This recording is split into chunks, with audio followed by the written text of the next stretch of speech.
So, not too far from the Turkish city of Konya lies one of the world's oldest known settlements. It's actually a relatively recent discovery, a Neolithic town that in Turkish is known as Çatalhöyük. What the original name of the settlement was is anybody's guess, as it was quite long ago, 10,000 years ago, and no writing that may be able to describe the settlement has to this day been found there. It's just so old, but also quite sophisticated. In fact, many until its discovery didn't think that humans could have lived in such an organized way so many thousands of years ago. So, +1 for our ancestors. Çatalhöyük was excavated over several years, pretty much from its discovery in 1958 to 1964 by a team of archaeologists led by James Mellard, himself from the UK. Excavations stopped for a while due to some sort of scandal Mellard was involved in, but resumed again in the early 1990s. Since its excavation, Çatalhöyük has become one of the most famous archaeological sites in the world due to its age, sheer size, and the amazing artwork found there in the form of wall paintings and what are presumed to be religious objects. Now, after the discovery of Çatalhöyük, several similar villages from around the same time period have also been found in other parts of the world, proving that the growth of such communities were not isolated incidents. What these settlements demonstrate is the shift from hunter-gathering to a more sedentary agricultural lifestyle. Think about it. If you were moving around a lot in search of food, then why would you go through all the trouble of making permanent settlements like Çatalhöyük?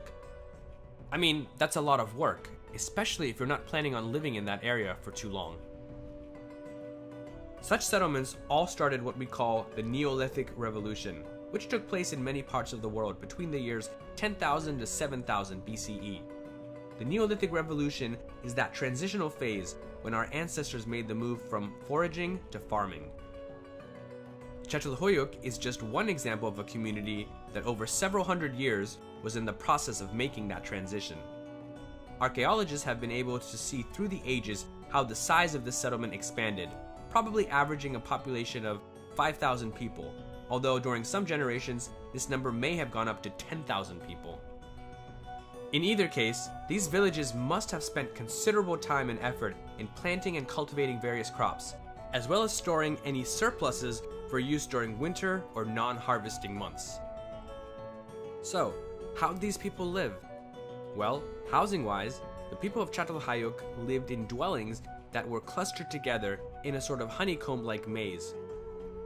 They were so tightly packed together that there were few, if any, streets.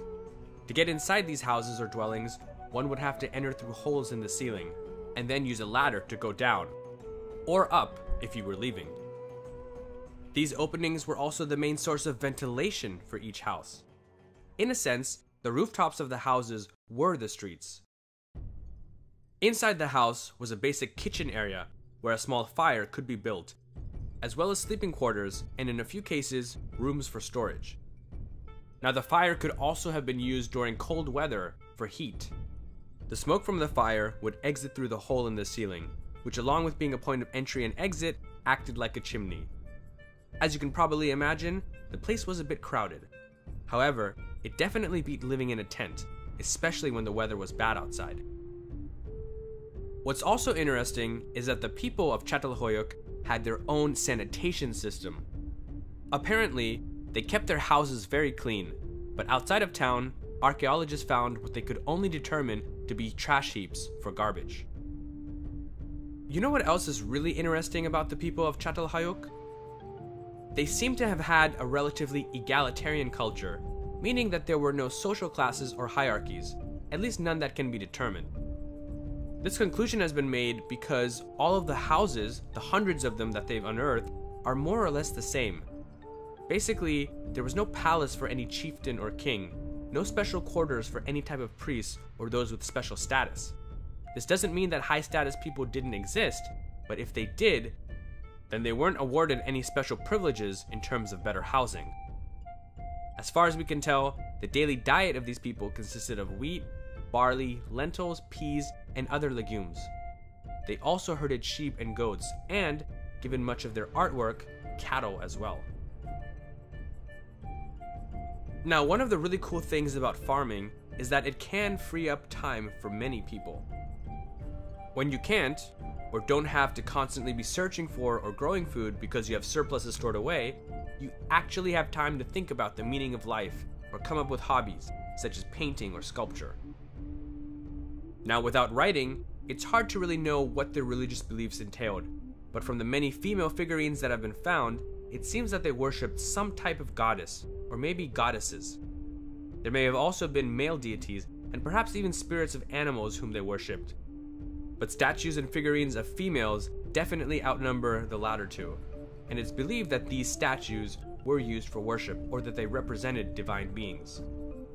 Many heads of bulls were also mounted on walls, leading some to believe that these could have been objects of worship as well. Either that, or they were hunting trophies. We'll probably never know for sure. Anyway, that was a quick look at Çatalhöyük, one of the oldest settlement communities to have been discovered so far. Thanks so much for stopping by the channel. If you found this video useful, please hit that like button because it helps out a lot. Thanks and have a great day.